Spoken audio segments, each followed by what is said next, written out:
Hola, bienvenidos. Muchas gracias por acompañarnos a nombre del Fondo de Cultura Económica de México. Soy Bernardo Fernández, firmo como ves, soy escritor y dibujante de cómics y hoy tengo el gusto de acompañarlos aquí en la Feria del Libro de Venezuela para presentar a mi amigo, a mi entrañable amigo eh, y escritor admirado ahora voy a explicar que todo esto no es lisonjería ni lugar común a Gerardo Horacio Porcayo Villalobos, con su novela Volver a la piel, editada por esta casa editorial, por Fondo de Cultura Económica. Gerardo nació en Jojutla, Morelos, al sur de la Ciudad de México, unos cuantos kilómetros al sur de la Ciudad de México, en 1966. Es narrador, poeta, ensayista, eh, maestro en letras por la Universidad Iberoamericana y uno de los más activos e inquietos autores de la literatura fantástica, primero en México y luego por extensión en Latinoamérica. Se le considera a su novela La primera calle de la soledad, se le considera la recientemente recuperada, además reeditada por Editorial Planeta en México, se le considera la primera novela cyberpunk de Latinoamérica. Y además, si no me equivoco, creo que también es previa a los cyberpunks, a los pocos cyberpunks que hubo en España, ¿no? Si no Sí, me equivoco. de hecho por eso se considera en Hispanoamérica, ¿no? O sea, le pusieron ahora sí el cintillo de que era la primera novela en Hispanoamérica, porque sí, las otras novelas publicadas fueron Muy posteriores. mucho más posteriores, sí, sí, sí, sí, exacto. Gerardo además tiene todos los premios importantes del género en el idioma castellano y ya con haber escrito la primera novela cyberpunk en idioma español, ya podría haberse dormido en sus laureles y de manera sorprendente se mantiene activo y además no solo eso, sino además que constantemente se reinventa como autor. Y este es el caso del libro que presentamos ahora, que si no me equivoco es tu última novela publicada, pero no es la última que has escrito, seguramente tienes un par después. Sí, yo tengo un poquito de problemas con eso de la última, ¿no? Porque precisamente pareciera que ya es Tienes la razón, definitiva. Sí, sí, sí, pero la más bueno, reciente. sí, exactamente, pero muchas gracias primero que todo, Beth, muchas gracias a ustedes por estar presentes. Yo nunca sé exactamente cuándo entrar cuando estamos en una entrevista así, entonces tampoco es que espero que lo diga todo Beth y que me llene de flores y demás cuestiones, ¿no? Lo importante es que estamos aquí y que seguimos la amistad después de mucho tiempo, ¿no? Él fue uno de los primeros que también empezó a cultivar el género cyberpunk. Hice alguna vez una antología de extraña fama que se llamó Silicio en la Memoria y ahí precisamente Bef colaboró. Bef pues, fue uno de los primeros grandes autores que además se soltó la frase de que el cyberpunk sería el costumbrismo del mañana y con estas ferias del libro vía virtual por el ciberespacio, pues ya es más que evidente que estamos en una era cyberpunk y que estamos en la parte cotidiana, ¿no? Nuestro amigo Gerardo Cifuentes suele retuitear en Twitter, suele relanzar mensajes, o no, sobre todo notas periodísticas a las que les acotan que es cyberpunk a tope, que vivimos ya justo en un mundo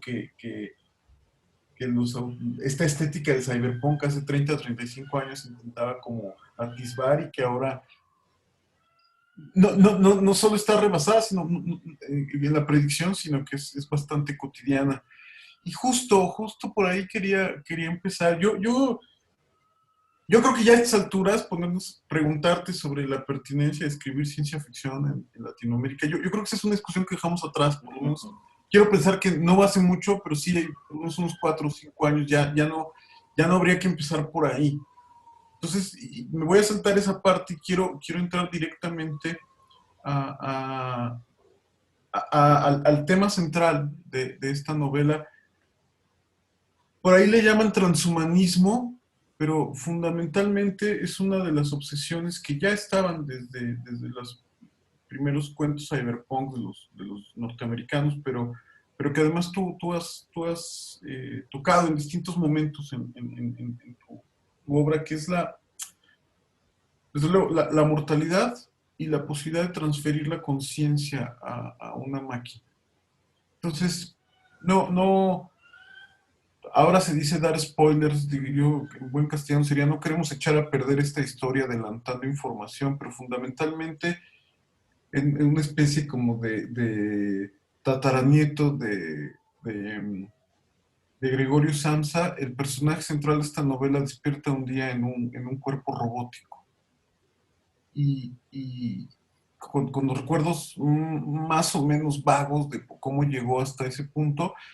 Y entonces nos empieza a contar la historia de este que es un empresario que tiene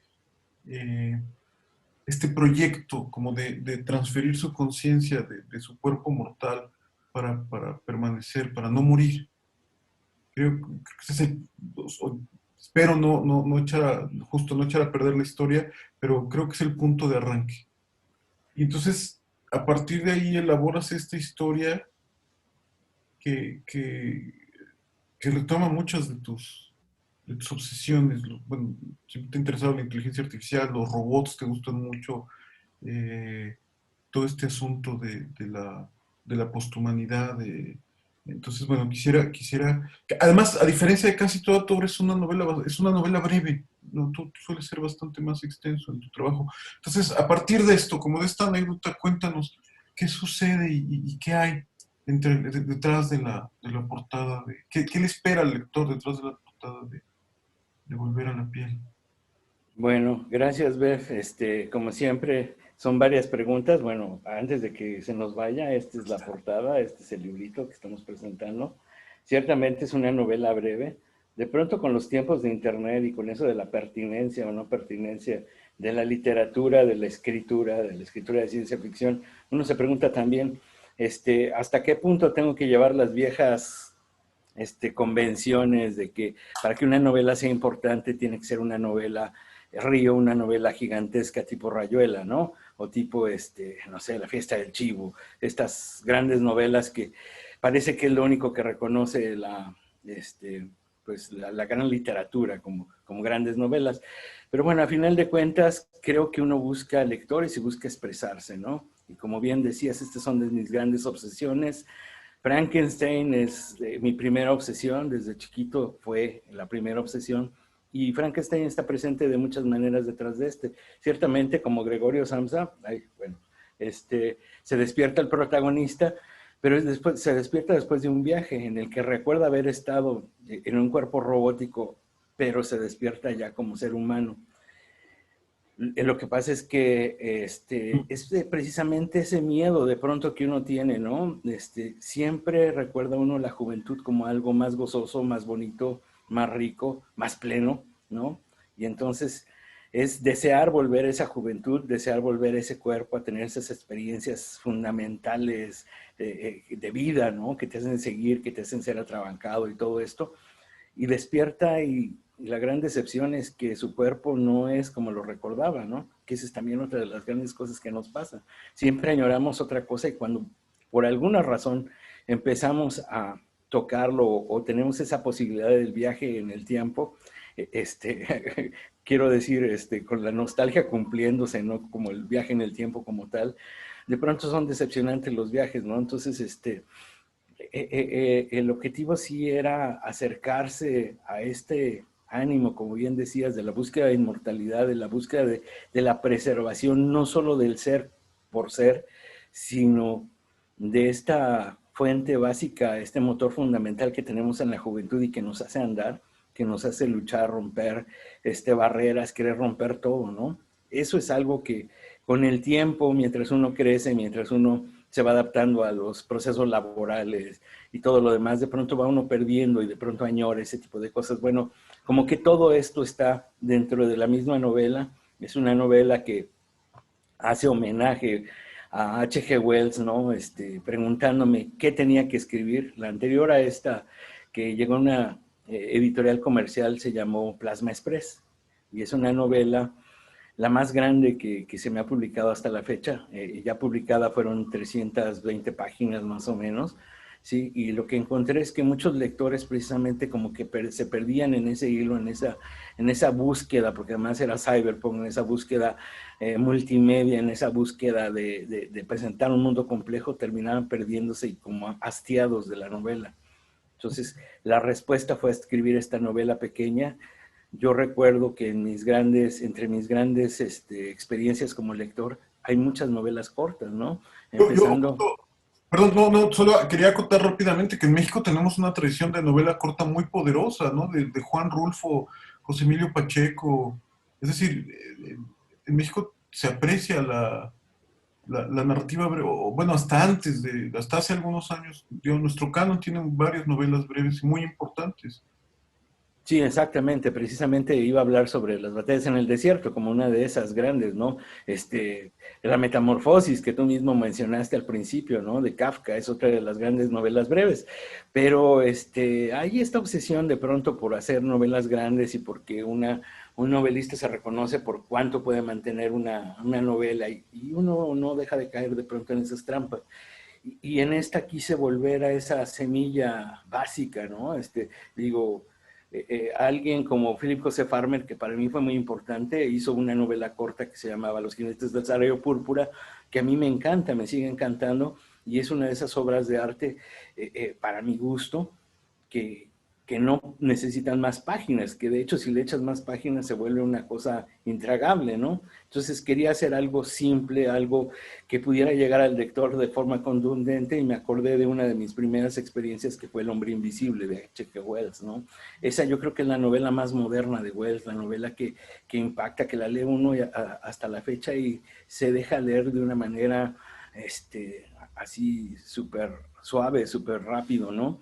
Que también contiene otra cosa, que fue mi paradigma. Si en Plasma Express lo que usaba era precisamente la parafernalia cyberpunk, donde explicas, si no los procesos mediante los cuales la tecnología ha llegado a ser tal, si las minucias de cómo se conectan y este tipo de cosas, ¿no? Entonces de pronto es mucha parafernalia tecnológica, muchas explicaciones que no vienen al caso, o que vienen al caso dentro del cyberpunk, pero quería una novela como El hombre invisible, que nunca te explica cómo se volvió invisible, te explica que hace algo con los químicos, hace algo con todo esto, y quise hacer así una novela pensando en el lector intermedia, en el lector que hoy en día se dedica a estar en internet y que pese a que usa la tecnología máxima, de pronto no está muy consciente de toda la tecnología, somos usuarios básicamente de la tecnología, ¿no? Entonces quise hacer una novela así que planteara un mundo más complejo, donde alguien se preserva su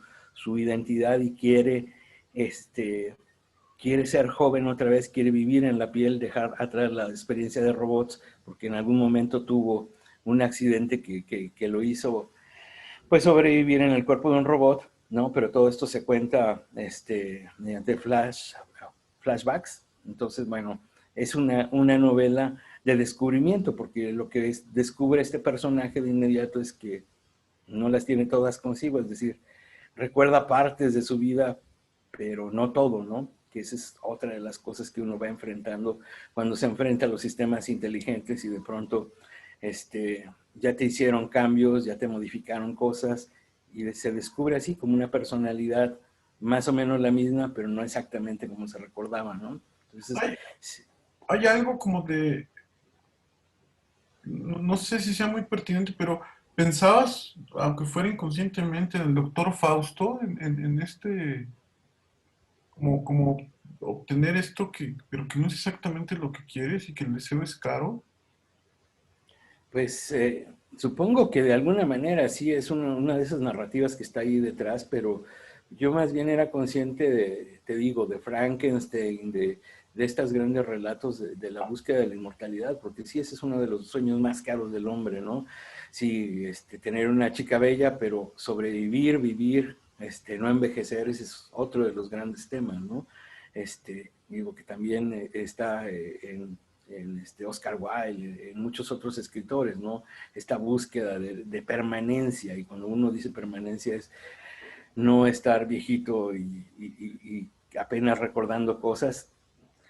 ese es como los sueños, son como los sueños, y la búsqueda era esa, ¿no? Tratar de ver qué nos había pasado como humanidad jugando con este personaje, con sus sueños, y también con las desquiciantes cosas económicas, ¿no? Porque como bien decías, es un empresario que gracias a su dinero, a su poder, tiene la posibilidad de generar todo esto, pero hasta qué punto el poder y ser dueño de la tecnología puede traicionarnos a nosotros mismos, ¿no? Es un juego de espejos, de laberintos, de personalidades un poquito, aunque es un narrador en primera, eh, se sigue solo al narrador, bueno, al personaje principal, ¿no? Ah, no, no puedo evitar ver, como has hecho en alguna otra ocasión, cierta referencia a Doom Patrol, al Robot Man de Doom Patrol, a Cliff Steele, que me estaba acordando que en los cómics de Novaro se llamaba Alejo Fierro. Sí, bueno, esa es otra influencia, ¿no? Alejo, digo, existe desde los 70s, desde ahí vienen mis influencias, no es un secreto que yo primero empecé leyendo cómics y queriendo hacer cómics, Bien. Bev logró hacerlo, ¿no? Logró dar el salto, no quedarse solo en narrador, sino ser narrador y además hacer cómic, ¿no? Hacer novela gráfica, que ha hecho grandes trabajos de novela gráfica, no solo en la ciencia ficción, sino también en un realismo extraño, informativo. Bien interesante la carrera de Bev, ¿qué les voy a contar? Es bastante famoso. En fin, él logró dar el salto. Yo dije, voy a dedicarme a dibujar cómics y en algún momento, pues los cómics me los agotaba rápidamente, necesitaba algo más, más sustancioso, más largo, que tardara más en digerir, y entonces me pasé a la literatura. Nunca acabé de dibujar bien, y entonces lo lógico fue seguirse en la literatura, primero por la ciencia ficción. Tú preguntabas hace rato, ¿qué tan pertinente es seguir en la ciencia ficción? Cortázar lo decía, ¿no? Uno es de lo que se alimenta, y empecé alimentándome de ciencia ficción, y es como mi gran primer amor que nunca olvidas, que siempre Igual está yo, ahí. igual yo, ¿Mande? igual yo, igual yo. Sí, sí, sí, exacto. Es el gran primer amor que no puedes dejar atrás, que está ahí, que por más que trates de sustituirlo y que veas, no sé, literatura más galante, más adornada, más sofisticada, Más terminas volviendo a tus prestigiosa, raíces, ¿no? ¿Mande? más prestigiosa, ¿no? Sí, más prestigiosa, ¿no? El Esto, prestigio, la fama. esto me lleva a una pregunta. Ahorita que hablabas de tus lecturas y de tus grandes amores literarios, ahora, si, si tu novela fuera, no sé, un producto alimenticio, digamos, o la literatura nos alimenta, ¿no? ¿De qué ingredientes está hecha esta novela? ¿Qué componentes tiene que te nutrieron a ti, que después aparecen aquí, aunque sea de... Es decir, cuando uno come un pastel, no le sabe a huevo, pero el huevo o la harina están ahí, ¿no? Entonces, esa sería, en esa metáfora, ¿cuál sería, cuáles, qué ingredientes o qué...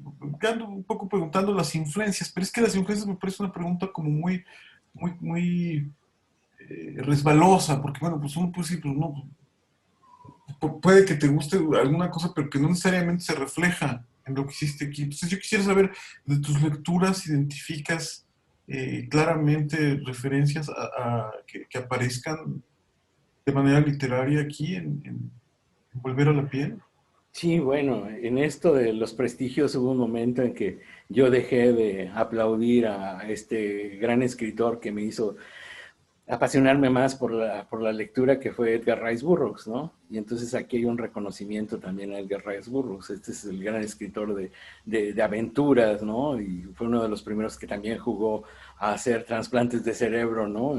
Tiene Monster Man, es una de sus primeras novelas que luego reescribió como La mente maestra de Marte, y luego como Los hombres sintéticos de Marte, donde ya juega con todo este tipo de supervivencia a través de trasplantar el cerebro a otros cuerpos, ¿no? Entonces, esa es una referencia que está ahí presente, literaria como tal, ¿no? Las referencias ahí a Alicia en el País de las Maravillas, porque ese es un libro carísimo, ¿no? Queridísimo, un libro que te reta precisamente por su juego de nonsense, ¿no? De este absurdo especial que siempre hemos querido imitar, y que creo que es muy difícil de hacerlo en español y que además no es como muy común o muy aceptado en Latinoamérica, ¿no? Ese juego del nonsense. No, no Quizás existe, porque, no existe prácticamente, ¿no?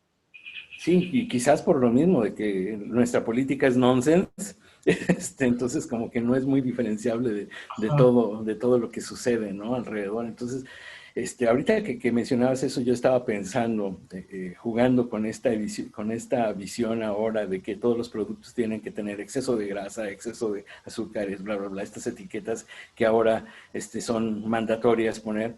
Pero Pensaba precisamente, hay que explicar para la gente que nos vea en Venezuela que recientemente los alimentos procesados en México entró una ley que obliga a que venga en una etiqueta que indique si es que ese alimento tiene exceso de azúcar o exceso de calorías o exceso de grasas saturadas, en aras como de una etiquetación clara para que la gente tome decisiones alimenticias mejores de las que solemos tomar. Somos un país de sí, gordos, adictos a la harina y al eh, azúcar. exacto, exacto, frente a la, eh, eh, no sé, al exceso de precisamente azúcares, al exceso de diabetes que se vive hoy en día, sí surgen estas etiquetas. Y bueno, en redes sociales jugaron en algún momento con ponerle etiquetas a la literatura, ¿no? Exceso de violencia, exceso de romanticismo, exceso de... Creo que esta lo único que no tiene es exceso de violencia, hasta eso es de mis novelas más contenidas en cuanto a violencia, ¿no? Porque también de pronto violencia y sexo quizás es lo que menos tiene, ¿no? Pero está por debajo del agua, si aparece, aparece un poquito por debajo del agua. Cuando uno empieza, o mucho de lo que yo empecé haciendo era jugando a escandalizar, otra vez el maestro, Farmer, ¿no? Ahí influenciaba mucho. Farmer jugó con el escandalizar y a mí me gustaba mucho, sobre todo frente a una sociedad como la nuestra, ¿no? Hipócrita, rara, santurrona, de pronto jugaba eso con la ciencia ficción. Pero esta es una novela que fue pensada para leerse prácticamente por cualquier edad, ¿no? Pensé precisamente en aquel adolescente que quería leer quería leer algo interesante, rápido, suculento, que me dejara un sabor de boca, que además me hiciera pensar otras cosas y la idea fue crear esta novela de esa manera, ¿no? Que te La dejara podría, pensando, perdón, no, dime. no te entendí, perdón. O sea, que la podría leer el Gerardo adolescente, esta novela, sin ningún problema. El adolescente el que fuiste, el adolescente lector que eras, la podría leer encantado.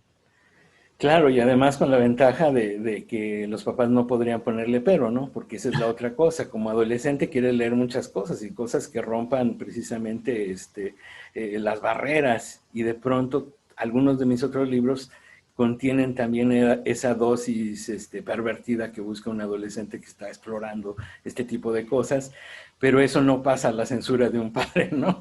Entonces, en ese sentido dije, bueno, la literatura tiene todas estas posibilidades de hacerse y de atraer de otras maneras al lector, no solo con grandes efectos especiales, no solo con grandes cosas escandalizantes, ¿no? Entonces, fue jugar como decías, a reinventar una literatura de ciencia ficción que pudiera ser accesible pues a la gente de hoy en día, a los adolescentes de hoy en día que de pronto pues quizás no son supervisados en internet, en lo que hacen en internet, pero cuando compran cosas materiales ahí sí hay una supervisión, ¿no? Esas es de esas paradojas extrañas que se ha dado ahora con la virtualidad, ¿no? Con este ciberespacio en activo.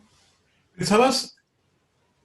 Eso no había hecho esa lectura, pero ¿utilizaste alguna estrategia como de novela juvenil para, bueno, hablabas de Edgar Rice Burroughs y de Wells hace rato, que ahora de alguna manera están asimilados a la literatura juvenil, pero ¿te planteaste que hacer una novela, al menos en cierto tono juvenil, era algo consciente a la hora de la escritura o lo descubriste al final? Cuando me planteo hacer una novela juvenil hago desastres. Yo lo Entonces, sé, por eso. más bien lo que me planteé era hacer una novela que yo hubiera querido leer en ese momento, ¿no? Más o menos por esas edades, que no es lo mismo, ¿no? porque precisamente cuando te planteas escribir para la industria editorial y con sus cuadradeces de qué tiene que ser, para qué edad, y qué tiene que contener y qué no, eso a mí me pone pues en camisa de 11 varas, y lo que sale son productos que se van directo a la basura, ¿no? Tengo una novela que tengo 5 años tratando de arreglarla, que es para adolescentes, y que precisamente por estarme fijando en todas esas cosas de los editores, no ha salido del cubo de la basura, ¿no? Y entonces esta se planteó como una novela esa, como algo que yo hubiera podido leer, que me hubiera encantado leer en ese momento, que hubiera podido seguir leyendo ahorita, sin menoscabo, sin sentir que enfrentaba una novela precisamente juvenil, para chavitos y bla, bla, bla, sino con todas las cosas puestas de tal manera que fuera digerible, que fuera aceptable en cualquiera de sus presentaciones, ¿no? O para cualquier edad, en ese sentido. Esto, ya para ir cerrando, tendría dos preguntas entonces. Y todavía, si consideras tener una deuda con la literatura juvenil, si por extensión tienes pendiente todavía, después de haber publicado y escrito tanto, si tienes pendiente algo, si tienes todavía algo en tu lista que te falta escribir. Supongo que sí, pero La lista es muy grande y tengo muchas novelas en proceso. Tengo ya 3 novelas terminadas que estaban buscando editor, ¿no? Y cada una sigue un proyecto diferente, ¿no? Porque precisamente las deudas son enormes, las ideas que nos saturan son muchas, ¿no? Hay muchas cosas que quiero contar, que quiero acabar de contar, y que están ahí, pero que a veces, precisamente por fijarme en las cuestiones editoriales, de pronto se quedan detenidas, ¿no? Tengo una novela que hoy en día pues sería un poquito mal vista eh, por cuestiones sexuales, ¿no? Y está detenida por eso, porque precisamente de pronto ahora con la atmósfera que se vive, es difícil sacarla, y escribir para el cajón, como decía Lester del Rey, pues es onanismo, ¿no? Para que no onanismo. se oiga otra. No, así decía, era muy elegante. Oye, yo siempre insisto, cada que nos vemos en público o en privado, eh, sigo esperando otra novela de tu detective, de Próspero Carrión. Nos quedan ya unos minutos para despedirnos, unos minutitos, 4 minutitos, que quisiera solo para mi última pregunta sería justo qué planes tienes, qué viene. Eh, ¿Tienes libro en puerta? O aparte de esta, ¿estás promoviendo alguna otra cosa? En fin, qué es lo que hay para el futuro inmediato?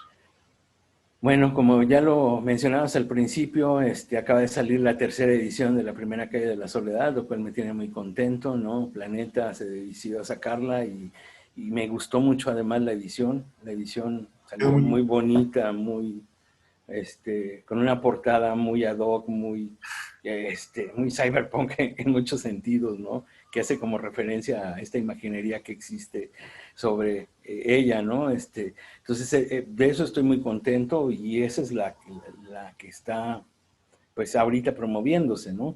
La que está, pues, en todas partes, ¿no? Incluso en las redes es conseguible.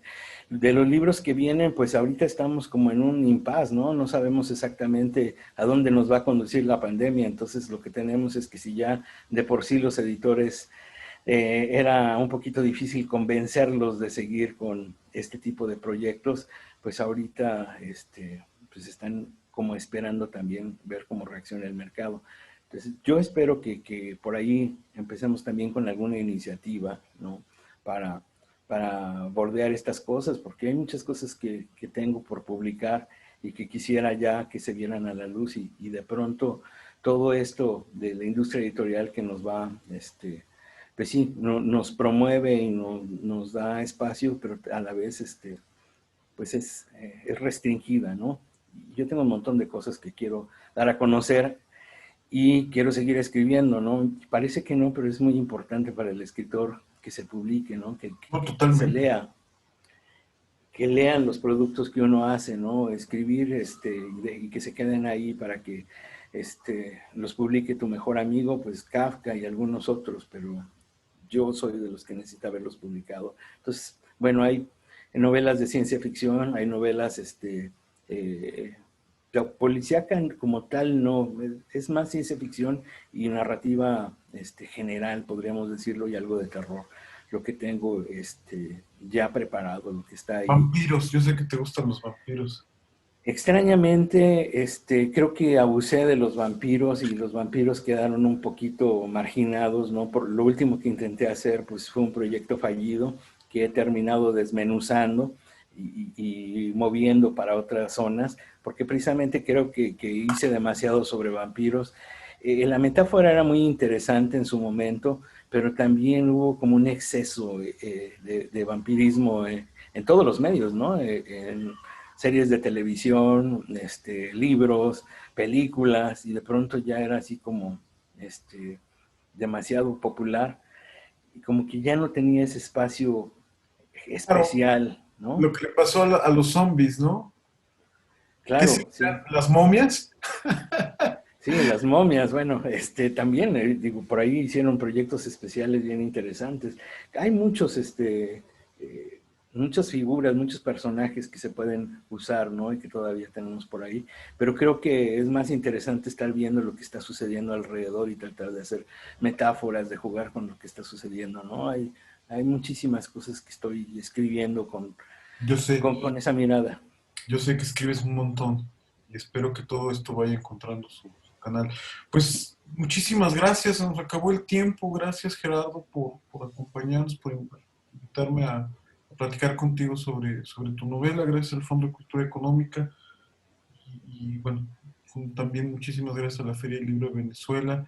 Eh, Volver a la piel de Gerardo Horacio Porcayo Villalobos, publicada por el Fondo de Cultura Económica en 2019. Sí, en 2019. Sí, muchas gracias, otra vez lo presento. Muchas gracias otra vez por acompañarnos. Gracias, Beth, por todas las flores y por la presentación magnífica que acabas de hacer. Y gracias a ustedes por estar presentes, por haberme invitado y recibirme en sus pantallas. Nos hubiera encantado estar en presencia de Uy, viva voz ahí con ustedes en Venezuela, pero bueno, es nuestra manera actual, ¿no? Es la manera que nos obliga la pandemia y es parte de esta evolución ciencia ficcionera realista que está sucediendo y que se está imponiendo en el mundo. Entonces, bueno, muchas gracias por escucharnos, muchas gracias por estar atentos a esta presentación y la mejor de las suertes para ustedes con esta feria del libro. Ojalá y todo vaya bien y gracias al fondo por invitarnos. Muchas gracias. gracias. Hasta luego. Gracias, gracias.